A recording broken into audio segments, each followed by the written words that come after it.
ela pode receber. Os rios correm para o mar.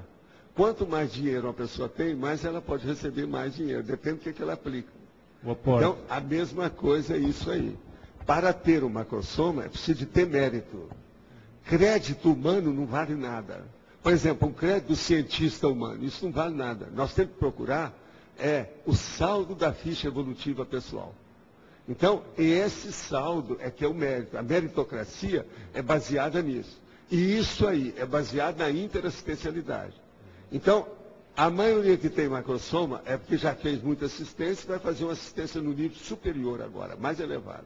Então agora, pegando essa linha de raciocínio, em relação ao para-DNA, ou seja, a paragenética e a possibilidade de intervenção direta por nossa iniciativa. Ou seja, que ferramentas é que a gente já possui? Será o EV uma delas? Por exemplo. Mas o EV vai começar. Mas não é não. Por exemplo, a pessoa vai pelo EV, ele vai chegar na TENES. A TENES vai levar para o FIEX. Ele aí já virou um veterano. A situação muda, o nível é outro. O patamar de existência, de assistencialidade, de ajuda de função, entende? O amparo de função, muda tudo. Então, em termos de ferramentas assim, principais já ao nosso alcance, será essa progressão? O que é bom falar de macrosoma é o seguinte, tudo dele é positivo. Você olha que esse verbete é homeostático. Não pode ter um macrosoma para o cara vir para matar os outros, ser um serial killer. Não existe isso. Está entendendo? Essencial cosmético. É porque a lei de causa e efeito, lei do retorno, entendeu? É mais do que óbvio. Okay. A grupo carmalidade. Então, agora a última pergunta. Qual é a melhor abordagem de pesquisa, a metodologia para melhorar o nosso conhecimento sobre o macrosoma e sobre a condição mesmo A primeira coisa que eu acho é a pessoa ler tudo que nós já escrevemos sobre isso. Não é muita coisa. Mas depois ela começar a fazer reflexão sobre o assunto. E depois que ela já teve uma panorâmica do que é, teoricamente, aquele 1% da teática, ela então vai examinar a si mesma e as pessoas que ela conhece na família, para ver se tem na árvore genealógica algum macrosoma. Às vezes, já houve pessoa que eu falei, isso é rio, Pachu. Foi ler, descobriu da família dela realmente. E a gente tirou o chapéu. Estava correto, tudo que ela fez. Havia uma pessoa, não era ela, mas tinha um macrosoma na família. E existe possibilidade de fazer uma reformulação do próprio macrosoma por intervenção direta da nossa intenção? Não, geralmente isso é feito por uma orientação do processo dentro daquilo que nós chamamos o ciclo multiassistencial pessoal da atividade. É aí que começa mais o processo. Então essa reformulação... Agora, todos esses macrossomas da pessoa que ainda não chegou e não tem lucidez disso, está visando dividir o grupo. Então a pessoa está recebendo alguma coisa que ela nem sabe o que é. É igualzinho você dar uma nota de $100 para a criança. Ela nem sabe o que é aquilo. Mas ela vai fazer. Você fala, não, está aqui $100. Vai lá e entrega para o tio Eusébio. Ela vai lá e entrega.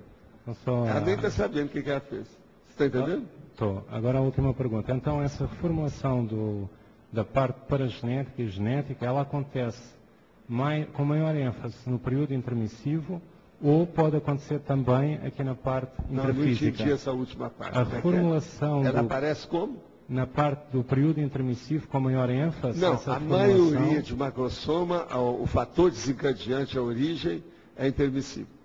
Mas pode haver depois uma reformulação não tem cá isso. no intrafísico? O negócio tem que ser feito antes, porque senão encrenca tudo, por causa do processo da gestação. E pode haver uma ativação de algumas capacidades do macrosoma que ainda estivessem inertes, com timings pontuais? Pode, a pessoa às vezes não está aplicando, então alguma coisa, aconteceu algum acidente que não estava previsto, aquilo que nós chamamos de interveniência dentro do processo do destino dela, isso pode mudar.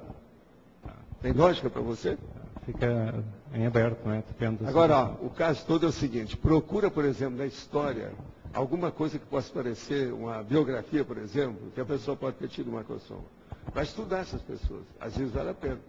Com isso você vai entender mais o que é o assunto. Macrosoma é um tema complexo. Isso aqui é só para começar a conversa. É muito material que ainda tem ainda para ser pesquisado e visto nisso. Obrigado. E olha, se você for olhar os fenômenos, é uma loucura. Se você for olhar a especialidade da conscienciologia com macrosoma, é outra loucura. É muito material que tem para estudar. Tá certo? Obrigado. Então, González, você não é nem da Espanha, nem da Argentina, é do Brasil mesmo, ou seja, de Porto Alegre, diretamente, viu?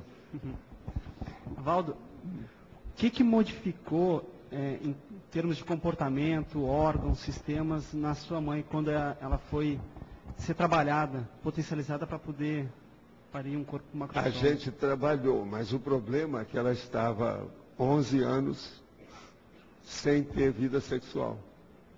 Você sabe, isso tudo, há uma hipotrofia dos órgãos sexuais. Então, isso aí foi um problema no caso dela. Agora, o que salvou o caso da minha mãe é que ela era muito equilibrada. Então, o processo de equilíbrio ajudou. Eu não acho que ela tivesse macrossoma, eu estudei isso. Ela ainda era viva, eu estudei isso tudo. Fiz, inclusive, um questionamento, só nós dois. Fui perguntar para ela desde pequeno como é que era e tal. Eu já tinha mais de 30 anos na ocasião, já sabia tudo sobre macrossoma. Entendeu? Agora, isso ajudou. Agora, você tem que lembrar o seguinte, ó, tem duas coisas que ocorreram aí muito sérias. Além do processo do parto laborioso, tem duas. Primeiro, me deu uma pneumonia dupla, logo depois que eu nasci.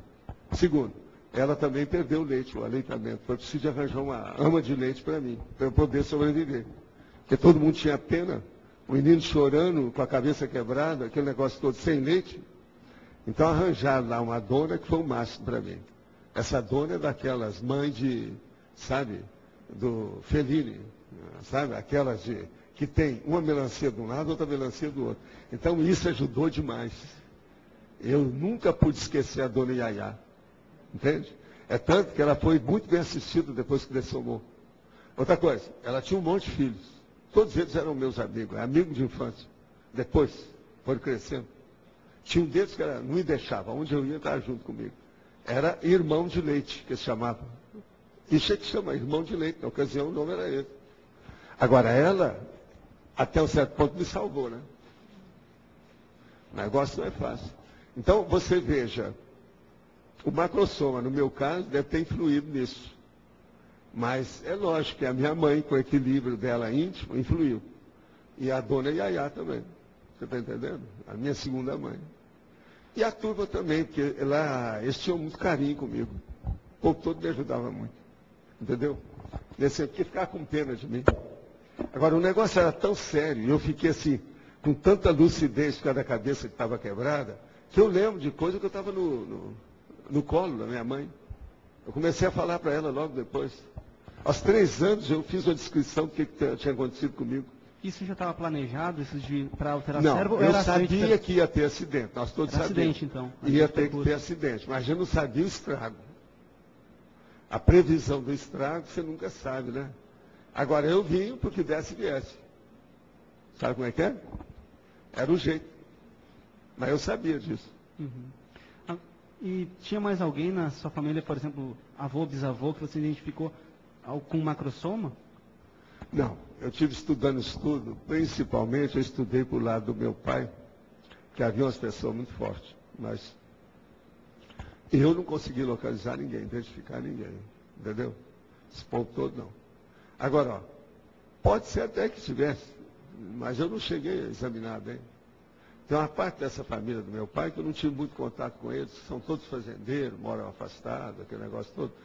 Como diziam naquela ocasião, raramente viam o comércio.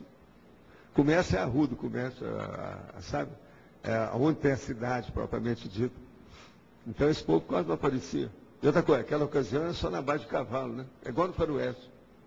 Na porta, por exemplo, da farmácia, na porta da vendinha, tinha um lugar de amarrar o cavalo, do jeito que era o faroeste, esse filme americano. Do mesmo jeito. Minha terra era desse jeito. Então você via a égua, o cavalo, aquele tipo. Às vezes tinha 6, 8.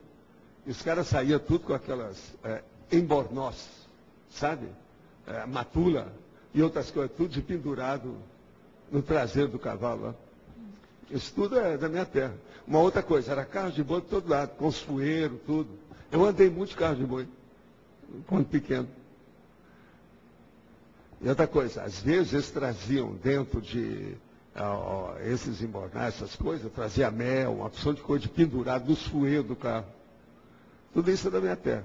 Eu gostava de ver a sinfonia do carro. aquele negócio, como é que é? Eu vi isso tudo de perto. Agora, era uma vida muito primitiva, né? Década de 30, interior do Brasil. O que você quer?